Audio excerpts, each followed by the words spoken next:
mixing acoustic guitar with dynamic EQ. Alright, dynamic EQ, as you may have already known, as you guys have already known, most of you anyway. Well, maybe some of you. Maybe some of you don't know it, but you will see what a dynamic EQ is in a moment. But anyway, dynamic EQ is something that, you know, if you wanna, if there are frequencies that you wanna tame, you know, you will be able to kind of compress those frequencies, you know, and at the same time you'll be able to, or you can just use it to tame frequencies. It works like it works. It kind of has the same function as a multiband compressor, except it's not actually a multi-band compressor. All right, and I'm gonna show you why is that, because dynamic EQ can be used to, like I said, tame certain frequencies, but you kind of, it's not just static, you know, it goes back to where you set it, you know, like I'm gonna show you like whichever token that you are working on. I want you to pay attention to this token number 6 right here on our EQ, and that's gonna be the subject for today's lesson. All right, so as you can see, before we show you what this is doing, let's turn this off, token 6, which is set at 6K and the Q factor of 0.8, and you have it at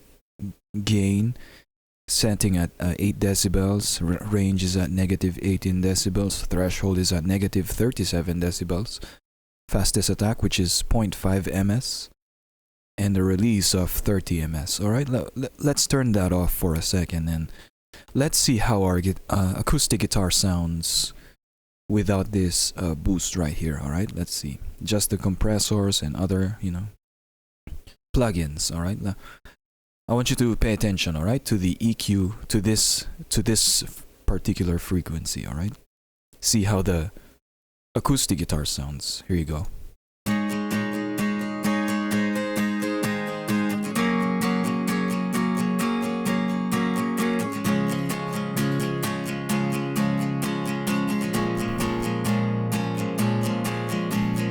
Alright, so it sounds kind of dark. So let's turn that thing on.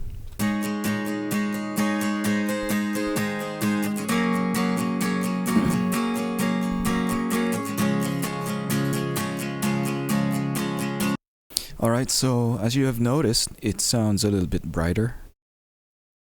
Alright, it sounds a little bit, actually it's a lot more bright, you know. Let's show you that comparison again. Alright, with. Alright, it makes a difference, alright? However, as we are trying to showcase to you how to mix an acoustic guitar with a dynamic EQ, alright, let's try it without the dynamic function of the EQ, alright? Let's see how it sounds.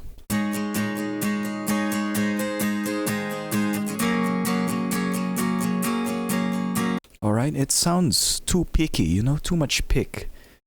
But if we turn on the dynamic EQ, alright, with its current settings, with the threshold, attack and release, and range setting, we'll see how it sounds.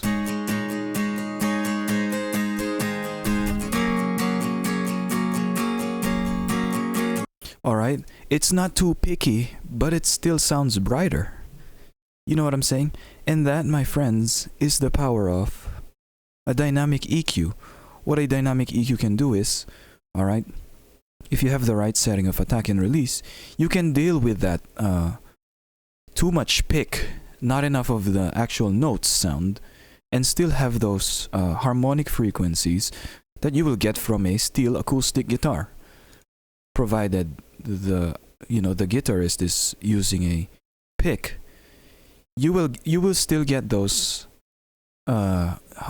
frequencies, you know, 6K and up, basically, you know. And that's why we have that high shelf setting. If you still don't know how to mix an acoustic guitar, I will show you the link on how to mix an acoustic guitar. Alright, so that you will know and understand why I had this high shelf setting here, alright, for our token number 6 for our acoustic guitar, alright. So what we have done basically is we've added 8 decibels of gain, alright, but if we only do that, if we only add 8 decibels of gain right here, it's gonna be too picky, and that's where the dynamic EQ comes in. Alright, it solves that problem, alright? It takes care of those transients of, you know, picks, you know, like pick. You know, when you strum the acoustic guitar, is still acoustic guitar. Alright, it's usually in these frequencies, alright? Let me show you once again a comparison without the dynamic EQ, and then we are gonna turn it on, alright? Here it is.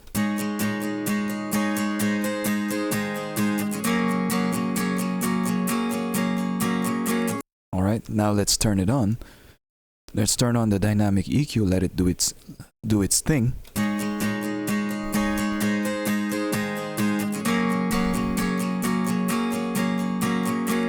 And let's turn off the entire EQ move.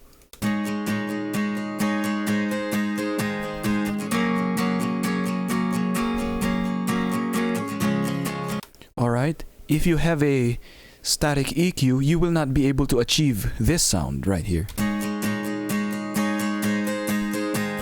with this particular recording, of course, to be more specific. But you guys get what I'm saying, you know, like without EQ and EQ with dynamic EQ, all right?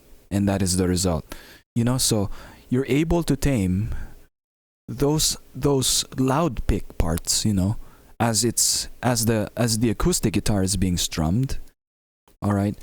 And at the same time, you're able to bring up those frequencies. So remember how I said that it's kind of like a multi-band compressor? It's kind of like that, except it's not actually a multi-band compressor. It's an EQ. It's a dynamic EQ, all right? So, because most multi-band compressors, you're not going to be able to do this high shelf compression thing that a dynamic EQ is doing. So, my friends, I want you to take this in the bag, and you know, if your static EQ is not cutting it, try using a dynamic EQ. When it comes to mixing, you know, let's say for example this kind of acoustic guitar, you might want to be able to use this dynamic EQ so that it will benefit your mixes in the future. Like this video if you liked it, dislike this video if you disliked it, and if you have something to say about this video, if it's too loud or too quiet or whatever it is, you can put down your comments, your suggestions down in the comment section below. And yes, we will be taking care of your, here at Outrageous Producing, we care about your opinions, your suggestions. And so in order for us to be the best that we could be, we need your help by putting your suggestions down below, all right? I appreciate what you guys are doing, you know, even if it's, you know, just watching these videos, all right? Take care, God bless, happy mixing.